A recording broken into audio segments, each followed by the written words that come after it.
इस वीडियो में हम लोग क्लास 5 हिंदी का चैप्टर 19 सॉल्व करने वाले हैं।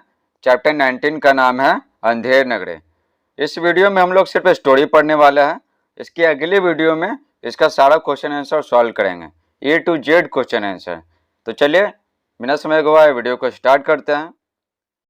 देखिए, जिस प्रकार से फिल्मों में ढेर सारे किरदार होते हैं, हीरो हीरोइन होते हैं, उनके पेरेंट्स होते हैं और ढेर सारे किरदार होते हैं अनगिनत, बिल्कुल इसी प्रकार से इस कहानी में ढेर सारे पात्र हैं, ढेर सारे किरदार हैं।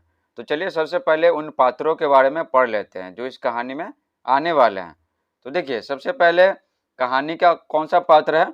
महंत। अब ये महंत कौन है? देखिए, महंत एक संत है, साधु हैं। इनके दो शिष्य हैं, गोवर्धन दास और नारायण दास। ये दोनों नाम आप याद रखिएगा। ये महंत जी के दो शिष्य हैं, यानी चेला, गोवर्धन दास और नारायण दास। और कौन से किरदार हैं? राजा है, कुंजरिन है, हलवाई है। अब ये कुंजरिन क्या होता है? सब्जी बेचने वाली महिला को कुंजरिन बोलते हैं। और कौन से पात्र हैं? फरियादी। फरियादी कहते हैं शिकायत करने वाले को। राजा के पास एक व्यक्ति आता है अपनी शिकायत लेकर, तो उसी व्यक्ति को यहाँ पर फरियादी बोला गया। फिर कल्लू बनिया है, कारीगर है। कारीगर क्या है ना? कारीगर कुछ बनाता है। इस कहानी में क्या बनाता है? दीवाल बनाता है, चूने वाला। दीवाल बनाने के लिए जो मसाला तैयार किया जाता है ना, तो उसमें चूना डाला जाता है। तो ये यही है चूने वाला। भिस्ती। अब ये भिस्ती क्या होता है? देखिए, भिस्ती बोलते हैं मशक से पानी ढोने वाले व्यक्ति को। अब ये मशक क्या होता है? तो देखिए, मशक है ना, चमड़े का बना थैली होता है जिसमें पानी को ढोया जाता है। ये बनता है भेड़ के खाल से। किसके खाल से? भेड़ के खाल से या बकरी के खाल से। कसाई, गडेरिया। गडेरिया कहते हैं भेड़ चराने वाले को। कोतवाल, ठीक है, थाने में रहता है। कुछ सिपाही, ठीक है, ये सब है। तो ये सब किरदार है, इसको याद करने की कोई आवश्यकता नहीं है, बस कहानी को समझने के लिए ये जरूरी है। तो देखिए, अब आते हैं कहानी पे। तो ये सीन कहाँ का है? ये सीन है शहर से बाहर सड़क का, जो आगे हम लोग पढ़ने वाले हैं। तो देखिए, महंत जी और दो चेले बातें कर रहे हैं। कौन सा दो चेला? आपको बताए हैं, गोवर्धन दास और नारायण दास। तो महंत जी नारायण दास से बोलते हैं, बच्चा नारायण दास, यह नगर तो दूर से बड़ा सुंदर दिखलाई पड़ता है। देख, कुछ भिक्षा मिले तो बहुत अच्छा है। तो महंत जी जो साधु थे ना, साधु संत थे, तो बोले ना कि ये तो यहाँ से नगर बहुत सुंदर दिखलाई पड़ता है, काफ़ी धनी, ठीक ना, काफ़ी ठीक ठाक दिखाई पड़ता है। तो चलो देखते हैं कि यहाँ पर भिक्षा यानी भीख मिलता है कि नहीं। जो साधु संत होते हैं ना, तो उनका पर्पस भीख मांगकर कमाना नहीं रहता है, घर चलाना नहीं रहता है। बस ये रहता है कि अपना पेट भर ले और फिर अपने भक्ति में लीन हो जाएं, ध्यान करें, ठीक ना। तो इसलिए वो भीख मांगते हैं ना, तो उसको बोलते हैं भिक्षा। भिक्षा यानी क्या? दान।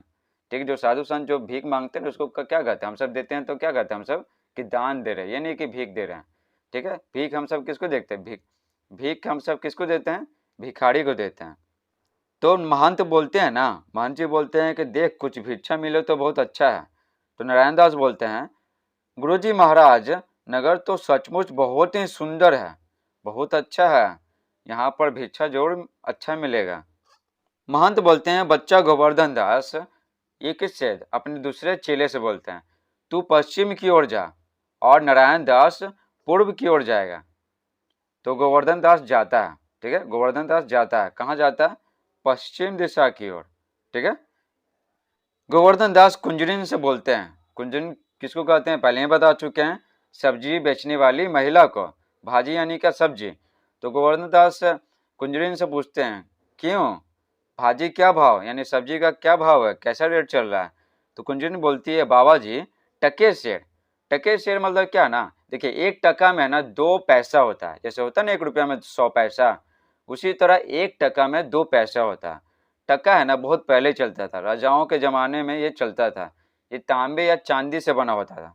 कभी तांबे का भी बन जाता था, कभी चांदी रहा था, चांदी का भी बन जाता था सिक्का, टका, ठीक है। शेर कहते हैं क्या ना, ये लगभग 1 केजी के बराबर होता है। ये पहले चलता था, अब नहीं चलता है, ठीक है। तो शेर क्या होता है? ये लगभग 1 केजी के बराबर होता है। अगर एग्जैक्ट बात करें तो 933 ग्राम होता है, ठीक है।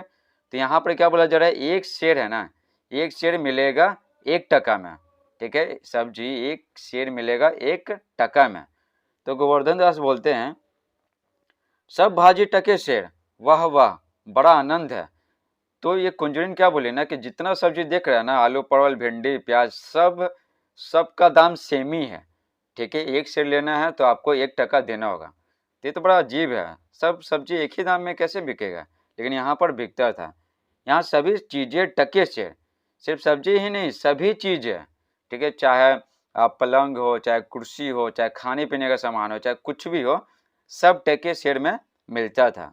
ठीक है, सोना चांदी गहना ये सब। तो हलवाई के पास जाते हैं और बोलते हैं, क्यों भाई हलवाई, मिठाई क्या भाव? ठीक है, जब उनको पता चला ना गोवर्धन दास को कि यहाँ सभी चीज़ें टके सेर मिलती है, वो सोचे ना कि चलो मिठाई ले लेते हैं। ठीक है ना, मिठाई। तो हलवाई से पूछे कि कैसे दे रहे हो मिठाई? तो हलवाई बोलता है सब टके सेर। मिठाई भी विभिन्न प्रकार का होता है ना, तो बोला कि जितना मिठाई देख रहे हैं ना, सबका दाम सेम ही है। ठीक है, 1 शेर लेना है आपको तो 1 टका देना होगा। तो गोवर्धन दास एकदम खुश हो जाते हैं, बोलते हैं वाह वाह बड़ा आनंद है, सब टके शेर। क्यों बच्चा, इस नगरी का नाम क्या है? तो पहले तो खुश हो जाते हैं, वो सोचते हैं कि सब कुछ तो सेम ही मिल रहा है, मिठाई सारा मिठाई सेम ही मिल रहा है, तो दो अच्छा मिठाई रहेगा ना, महंगा मिठाई, ठीक है, वो खाएंगे। ये गोवर्धन दास सोच लेते हैं। फिर बोलते हैं कि इस नगरी का नाम क्या है? तो हलवाई बोलता है अंधेर नगरी। इस नगरी का नाम क्या है? अंधेर नगरी। फिर बोलते हैं राजा का नाम क्या है? तो बोलता है हलवाई चौपट राजा। तो राजा का नाम है चौपट राजा। तो गोवर्धन दास बोलते हैं वाह वाह, ठीक है, अंधेर नगरी चौपट राजा, टके सिर भाजी टके सिर खाजा।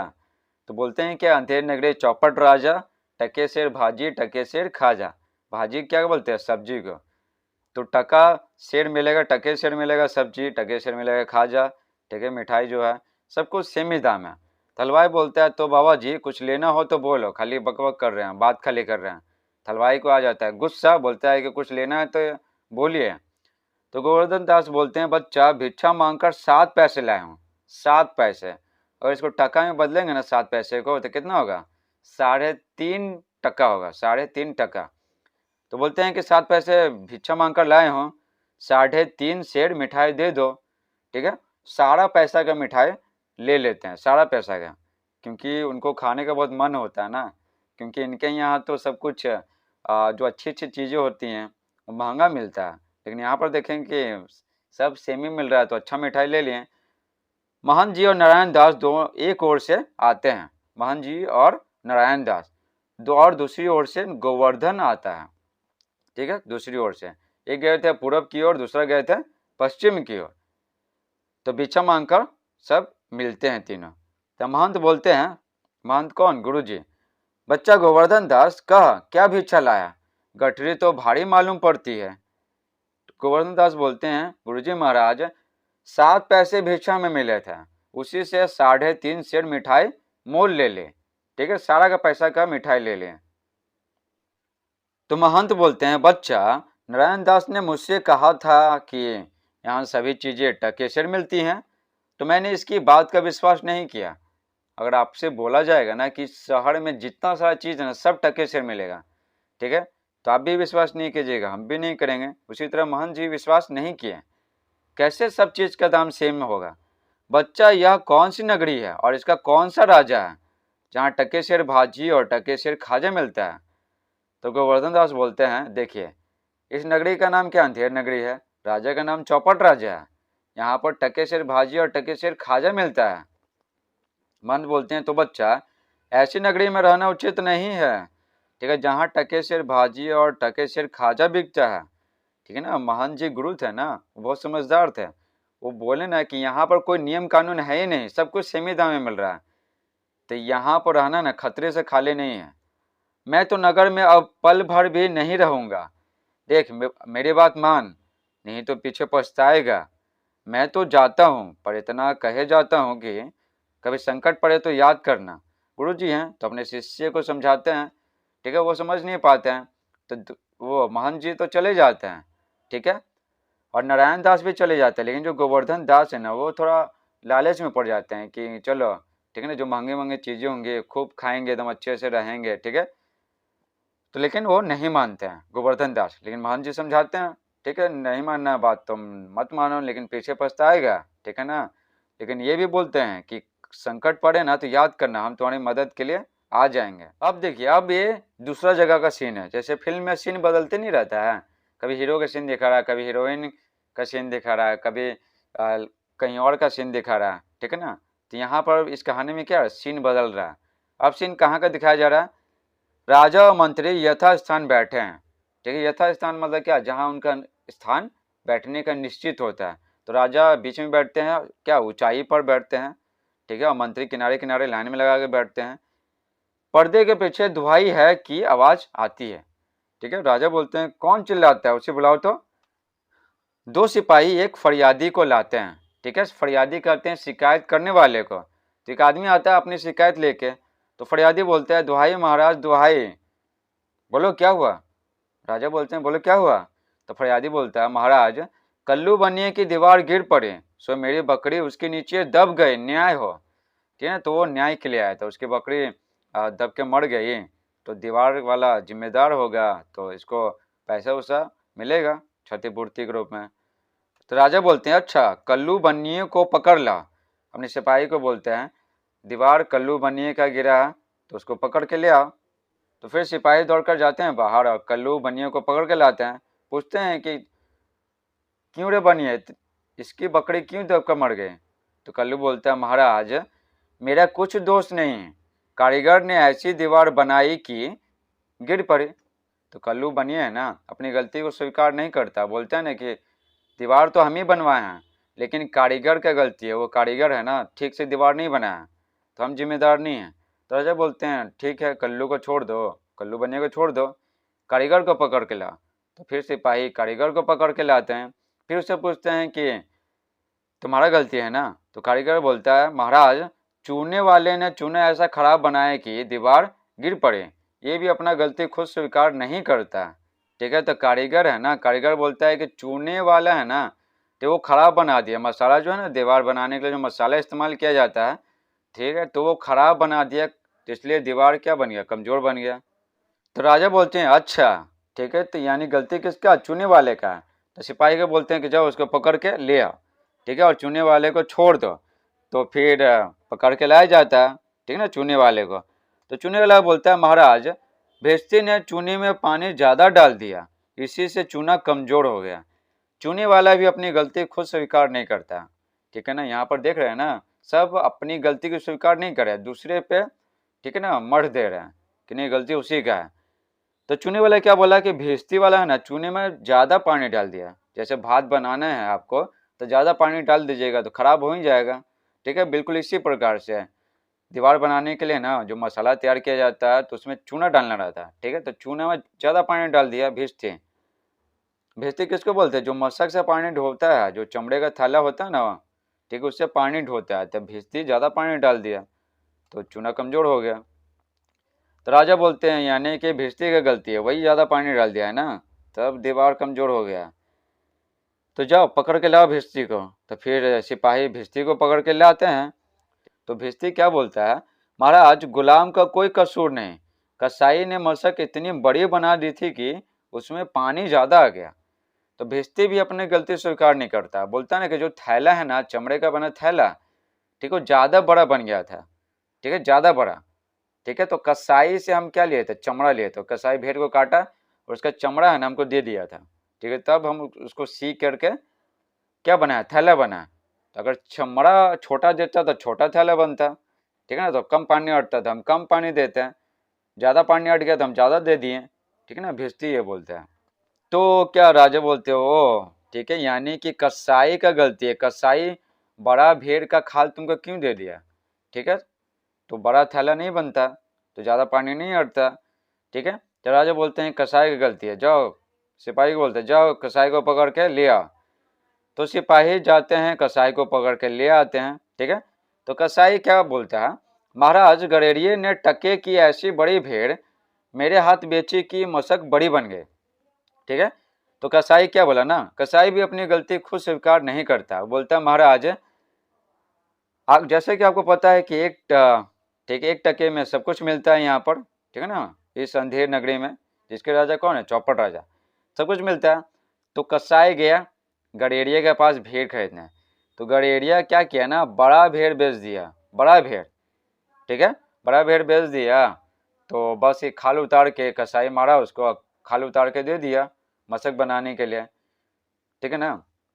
तो बोलता है ना कि मेरा गलती नहीं है, गडेरिया का गलती है, जिसे हम भेड़ खरीदते हैं वो क्यों हमको बड़ा भेड़ बेच दिया, हम तो सिर्फ काट के खाली बेचे हैं खाल उसका, ठीक है। तो कसाई बोलता है कि गडेरियों को पकड़िए महाराज, वही इसी का गलती है, वो क्यों हमको बड़ा भेड़ बेच दिया। तो गडेरियों को पकड़ के लाया जाता है, कसाई को छोड़ देते हैं राजा। तो गडेरिया बोलता है महाराज उधर से कोतवाल की सवारी आए, कोतवाल, ठीक है ना, पुलिस वाला, जैसे नहीं होता गली में कोई पुलिस वाला आता है किसी के यहाँ तो भीड़ नहीं लग जाता है देखने के लिए, ठीक है ना, क्या हुआ क्या हुआ, ठीक है, उसी तरह भीड़ लग गया था जब कोतवाल की सवारी आए, ठीक है ना, मार्केट में। उसकी भीड़ भाड़ के कारण मैंने छोटी बड़ी भीड़ का ख्याल ही नहीं किया, मेरा कुछ कसूर नहीं है महाराज, ठीक है। तो गडेरिया क्या बोल रहा है ना कि देखिए हम भेड़ बेचते हैं, ठीक है, तो कोतवाल इतना सवारी निकाले ना इतना धूमधाम से भीड़ भाड़ में, तो मेरा दिमाग काम नहीं कर पाया, ठीक ना, भीड़ भाड़ में, तो मुझे भेड़ बेचना था छोटा, गलती से बड़ा भेड़ बेच दिया, क्योंकि कीमत तो दोनों का सेम ही है, ठीक है, 1 टका, कोई फर्क ही नहीं पड़ता बड़ा बेच रहे हैं छोटा बेच रहे हैं। तो बोला ना कि गलती से है ना, गलती से बड़ा भेड़ बेच दिए छोटा की जगह, ठीक है, गलती किसका, कोतवाल का, अगर ना सवारी निकलता भीड़ भाड़ भी नहीं होता तो मेरा दिमाग ठीक से काम करता। तो राजा बोलते हैं इसको निकालो, ठीक है ना, गलती किसका है, कोतवाल का है। तो सिपाही कोतवाल को पकड़कर लाते हैं। तो राजा बोलते हैं क्यों रे कोतवाल, तूने सवारी इतनी धूम से क्यों निकाली कि गडेरिया ने घबराकर बड़ी भीड़ बेच दी, ठीक है ना। बोला कि इतना, राजा बोले ना इतना सवारी धूम से इतना भीड़ भाड़ से क्यों निकाला। कोतवाल बोलता महाराज मैंने कोई कसूर नहीं किया, यहाँ पर क्या ना सब अपना गलती है ना किसी दूसरे पर मर रहा है। तो कोतवाल बोलता महाराज मैंने कोई कसूर नहीं किया, जाहिर सी बात है कोतवाल का कोई कसूर नहीं था, लेकिन ये कि ये अपनी गलती को है ना दूसरे पर मढ़ता नहीं है। तो राजा बोलते हैं कुछ नहीं, ले जाओ कोतवाल को अभी फांसी दे दो, ठीक ना, तुरंत फांसी दे दो। पता नहीं बकरी मरी है तो ठीक है, बकरी मरी है तो ठीक ना, उसी अनुसार ना सजा मिलना चाहिए, ठीक है, वो भी गलती से दीवार गिर गया है तो उसको पैसा दे देना चाहिए बकरी के बदले, उससे ज़्यादा दे देना चाहिए, ठीक है, फिर जेल का सजा देना चाहिए, फांसी क्या होता है। राजा क्या थे, 1 नंबर के मूर्ख थे। सभी कोतवाल को पकड़कर ले जाते हैं, ठीक है, जेल में बंद कर देते हैं। अब आते हैं क्या अलग सीन है, ये जंगी का सीन है। देखिए गोवर्धन दास मिठाई खरीदे थे ना, गुरु जी समझाए थे कि चलो चलो, ठीक है ना, हमारे साथ चलो, लेकिन मानते नहीं है, इनको में तो लालच आ जाता है। तो गोवर्धन दास बैठा मिठाई खा रहे थे, ठीक है, मिठाई खा रहे थे। गोवर्धन दास गुरु जी ने हमको नाहक यहाँ रहने को मना किया है, माना कि देश बहुत बुरा है, यहाँ नियम कानून नहीं है, सब कुछ टके से मिलता है, लेकिन हमको क्या फ़र्क पड़ता है, हमको कुछ दिन रहना है फिर चल जाना है अपने देश, ये सोचते हैं। तो यही बोलते हैं माना कि देश बहुत बुरा है पर अपना क्या, हमारा क्या बिगड़ता है, ठीक है। नाहक मतलब क्या होता है, बिना कारण के, ठीक है। तो इनको तो मिठाई खाने में है ना, महंगा महंगा मिठाई सस्ता दाम में खाने में मजा आता है। तो अचानक क्या होता है, 4 सिपाही चारों ओर से आकर उसको पकड़ लेते हैं गोवर्धन दास को, ठीक है, वो चुपचाप मिठाई खा रहे हैं, कोई गलती नहीं है, फिर भी पकड़ लिए हैं। तो पहला सिपाही बोलते हैं चल बे चल, मिठाई खाकर खूब मोटा हो गया है, आज मजा मिलेगा, खूब मोटा हो गया ना, आज मजा मिलेगा। गोवर्धन दास घबरा जाते हैं, घबरा कर बोलते हैं यह आफत कहाँ से आई, हे भगवान। आफत मतलब क्या होता है, मुसीबत। अरे भाई मैंने तुम्हारा क्या बिगाड़ा है जो मुझे पकड़ते हो। दूसरा सिपाही बोलता है आप बड़े मोटे हैं इसलिए फांसी लगेगी, ठीक है। तो गोवर्धन दास भी सोच में पड़ जाते हैं, हम मोटा हैं तो फांसी लगेगा, यह कहाँ के अन्याय है। अरे फकीरों से मजाक नहीं किया जाता, वो सोचने कोई सिपाही मजाक उड़ा रहा है, ठीक है ना, मजाक कर रहा है, जैसे प्रैंक होता है ना, प्रैंक वीडियो देखे होंगे यूट्यूब पे ढेर सारा, तो वो सोचे कि मजाक चल रहा है यहाँ पर। तो पहला सिपाही बोलता है जब सूली पर चढ़ोगे तब मालूम पड़ेगा कि फांसी है या मजाक है, सीधी तरह चलते हो या घसीट कर ले चलें, ठीक है ना, गुस्सा से बोलता है पहला सिपाही। गोवर्धन दास बोलते ठीक है चलते हैं, लेकिन तब भी बात क्या है कि एक फकीर आदमी को नाहक, नाहक यानी क्या, बिना कारण के फांसी देते हो। गोवर्धन दास मानते मान जाते हैं, ठीक है ना, क्योंकि राजा के सिपाही है ना, ठीक है, नहीं जाएंगे तो घसीट कर ले जाएंगे और टेंशन होगा इनको। तो बोलते हैं ठीक है चलने के लिए तैयार है, लेकिन कारण तो बता दो क्यों ले जा रहे हो। तो पहला सिपाही बोलता है बात यह है कल कोतवाल को फांसी का हुक्म हुआ था, कल राजा हुक्म दिए थे कि उसको फांसी दे दो। जब फांसी देने को उसे ले गए तो फांसी का फंदा बड़ा निकला, क्योंकि कोतवाल साहब दुबले हैं, इन्हें फांसी का फंदा बड़ा निकल गया और तो दूसरा फंदा बना लो, तो नहीं, उसी फंदे का इस्तेमाल करना है। इसमें इतने मूर्ख लोग हैं ना कि मत पूछिए। हम लोगों ने महाराज से विनती की, ठीक है, इस पर हुक्म हुआ किसी मोटे आदमी को फांसी दे दो, ठीक है, फांसी का फंदा छोटा मत करो, किसी मोटे आदमी को फांसी दे दो, उसके गले में फिट बैठेगा, क्योंकि बकरी मरने के अपराध में किसी न किसी को सजा होना जरूरी है, नहीं तो न्याय नहीं होगा। ऐसे लोगों को लगेगा ना कि बकरी मरी है तो किसी न किसी को सजा मिला है। तो गोवर्धन दास बोलते हैं, दुहाई परमेश्वर के, मैं नाहक मारा जाता हूँ, मेरा गलती नहीं है, ठीक है, मतलब थोड़ी है कि फांसी का फंदा मेरे गले में फिट बैठ रहा है तो हम ही को फांसी दे दोगे, यह बड़ा ही अंधेर है। अब वह गोवर्धन दास को समझ में आता है कि गुरु जी जो है ना महंत, वो क्यों मना कर रहे थे, वो समझदार थे ना, ठीक है ना, तो अब इनको समझ में आता है। तो गोवर्धन दास चिल्लाते हैं, लेकिन सिपाही क्या पकड़ के ले जाएगा, ठीक है, सिपाही क्या कर रहा है, राजा जैसे बोले हैं वही कर रहा है। गोवर्धन दास बोलते हैं कि बिना बेकसूर, यानी बी मिस क्या होता है, नहीं, जिसका कसूर नहीं है तो उसको फांसी दिया जा रहा है, ठीक है ना। बोलते हैं छोड़ दो छोड़ दो, खूब चिल्लाते हैं, लेकिन पहला सिपाही बोलता है चुप रहो, यह तेरा आखिरी दम है, राम का नाम ले, बेकार क्यों शोर करता है, ठीक है ना। तो गोवर्धन दास है ना बोलते हैं, हाय मैंने गुरुजी का कहना नहीं माना, न माना, उसी का फल है, फल यानी क्या, परिणाम, खाने वाले फल नहीं, परिणाम, ठीक है। तो महंत है ना, महंत जब वो चिल्लाते हैं ना गोवर्धन दास, गुरुजी कहाँ बचाओ, गुरुजी चिल्लाते हैं ना, तो महंत जी आते हैं। महंत जी शुरू में बोले थे ना कि अगर कुछ भी संकट आए ना तो हमको बुलाना, हम आ जाएंगे। तो महंत जी गुरु जी आ जाते हैं अपने शिष्य को बचाने के लिए, बोलते हैं, अरे बच्चा गोवर्धन दास, तेरी यह क्या दशा है। गोवर्धन दास गुरु जी को हाथ जोड़कर प्रणाम करते हैं, बोलते हैं, गुरु जी दीवार के नीचे बकरी दब गई जिसके लिए मुझे फांसी दी जा रही है, गुरु जी बचाओ। तो गोवर्धन दास है ना जब बताते हैं तो महंत जी आश्चर्यचकित हो जाते हैं, बकरी मरी है इसके लिए फांसी दिया जा रहा है। मान लेते हैं कि गोवर्धन दास के कारण ही गिर गया, बकरी मर गई तो फांसी हो जाएगा, ठीक है। तो फिर समझ में आता है कि क्या गोवर्धन दास का तो कोई इसमें हाथ ही नहीं है, फिर भी फांसी दिया जा रहा है। तो महंत बोलते हैं, कोई चिंता नहीं गोवर्धन दास, ठीक है ना, सब समर्थ है, यानी हम मैनेज कर लेंगे, ठीक है। बोलते हैं सिपाहियों से, सुनो, मैं मुझे शिष्य को अंतिम उपदेश देने दो, ठीक है, तुम लोग जरा किनारे हो जाओ, देखो मेरा कहना ना मानोगे तो तुम्हारा भला ना होगा। तो देखिए जिसको फांसी लगता है ना तो उसका अंतिम इच्छा ना पूरी किया जाता है, ठीक है, कि उसको चिकन खाने का मन है या फिर क्या किसी से मिलने का मन है, कुछ भी करने का मन है, तो उसका अंतिम इच्छा पूरा किया जाता है, ठीक है। तो महंत बोलते हैं कि देखो इसका है ना, इसका अंतिम इच्छा पूरा करने दो उसको, ठीक है ना, उपदेश देंगे, ठीक है, उपदेश देंगे ताकि इसको स्वर्ग वर्ग मिले, ठीक है। तो वो सिपाही मान जाते हैं क्योंकि हर कोई मान जाता है। तो बोलते हैं सिपाही, नहीं महाराज हम लोग हट जाते हैं, ठीक है ना, हम सब से पाप नहीं है, हम सबसे पाप नहीं हो इसलिए हम सब हट जाते हैं, आप बेशक उपदेश दीजिए। तो सिपाही हट जाते हैं और उसके बाद है ना गुरुजी चेले के कान में कुछ समझाते हैं धीरे धीरे ताकि सिपाही सुन न जाए। फिर क्या होते हैं, झूठ मूठ के झगड़ने लगते हैं, क्या बोलते हैं कि ना फांसी पर चढ़ने के लिए झगड़ने लगते हैं, झूठ मूठ के बोलते हैं हम फांसी पर चढ़ेंगे, महंत जी बोलते हैं हम फांसी पर चढ़ेंगे, ठीक है। तो गोविंद दास बोलते हैं तब तो गुरु जी हम अभी फांसी चढ़ेंगे। तो महंत बोलते हैं नहीं नहीं, हम बूढ़े हुए ना, मेरा जीवन काल बहुत कम समय का बचा हुआ था, हमको चढ़ने दो फांसी। गोविंद दास बोलते हैं चिल्ला चिल्ला के बोल रहे हैं, ये बात चिल्ला चिल्ला के बोल रहे हैं ताकि सिपाही को सुनाई पड़े। तो बोलते हैं ना स्वर्ग जाने में बूढ़ा जवान क्या गुरुजी, आप सिद्ध हैं, यानी आपको ज्ञान प्राप्त है, ठीक है, तो आपको गति अगति यानी दुख सुख से आपको मतलब ही नहीं है, मैं फांसी चढ़ूंगा ताकि हमको स्वर्ग मिल जाए। इस प्रकार दोनों हुज्जत करते हैं, हुज्जत यानी क्या, झगड़ा बहस बहस करते हैं।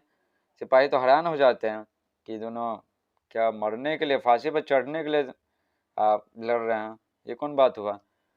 फिर राजा मंत्री कोतवाल सभी सभी आते हैं, राजा बोलते हैं ये क्या बात है, क्या गोलमाल है, ठीक है ना, मतलब क्या चल क्या रहा है, राजा को भी समझ में नहीं आता है, ठीक है। तो सिपाही बोलते हैं महाराज ये दोनों है ना, दोनों फांसी पर चढ़ना चाहते हैं, ठीक है। आपको देखिए आपको जल्दी जल्दी क्यों पढ़ा रहे हैं, क्योंकि कहानी काफ़ी बड़ा है, नहीं तो वीडियो क्या हो जाएगा, काफ़ी बड़ा हो जाएगा, समझ रहे हैं बात को। अगर ये पढ़ना चाहते हैं ना तो इसके PDF का लिंक कमेंट बॉक्स में दे देंगे, आप आराम से पढ़ लीजिएगा। सिपाही क्या समझाएं राजा को कि दोनों फांसी पर चढ़ना चाहते हैं, दोनों बोल रहे हैं कि हमको चढ़ा हमको चढ़ा। तो राजा भी सोच में पड़ जाते हैं, बोलते हैं बाबा जी बोलो आप फांसी क्यों चढ़ना चाहते हैं।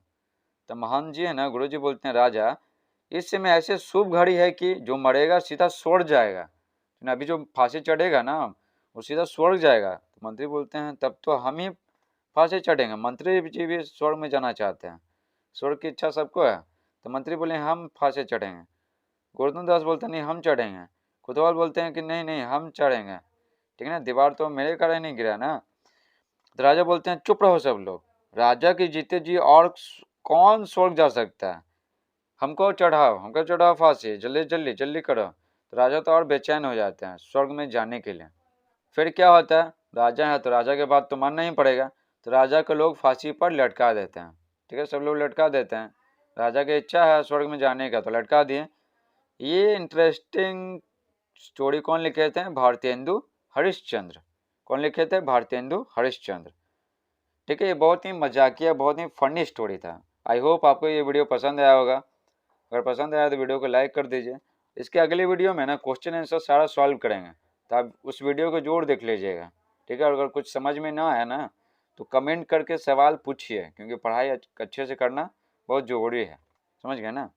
तो चलिए शब्दार्थ पढ़ लेते हैं, इसके बाद वीडियो को समाप्त करते हैं। तो देखिए टका मतलब क्या होता है, टका का मतलब होता है, ठीक है, एक पैसा होता है, एक सिक्का होता है जो 2 पैसे के बराबर होता है, ठीक है। और किससे बना होता था, तांबे का या चांदी का।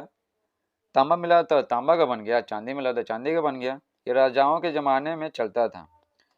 कसूर, कसूर यानी क्या होता है, गलती। नाहक मतलब बिना कारण। विनती करण यानी क्या, प्रार्थना करना, निवेदन करना। हुज्जत मतलब क्या होता है, बहस झगड़ा। हुज्जत मीन्स होता है बहस झगड़ा, जैसा कर रहे थे ना गुरुजी और चेला, ठीक है, दोनों झगड़ा कर रहे थे, नहीं हम फांसी पर चढ़ेंगे। सबब मतलब क्या होता है, सबब मतलब होता है कारण, ठीक है। मशक बता चुके हैं, चमड़े का बना थाला होता है, उसे पानी ढोया जाता है, और पानी ढोने वाले को क्या बोलते हैं, भिष्टी, जो मशक से ढोता है, समझ गए ना। भिष्टी कहते हैं मशक द्वारा पानी ढोने वाले व्यक्ति को, जैसा कि इस तस्वीर में देख सकते हैं, ठीक है। ये चमड़े का बना थाला है, ठीक है, तो इसको बोलेंगे मशक, और इस आदमी को बोलेंगे भिष्टी, ठीक है। फरियादी बोलते हैं क्या, फरियादी बोलते हैं शिकायत करने वाले को, ठीक है। तो क्वेश्चन आंसर पढ़ेंगे अगली वीडियो में, तब तक आप अपना ख्याल रखिए, ठीक है, स्वस्थ रहें। Thanks for watching.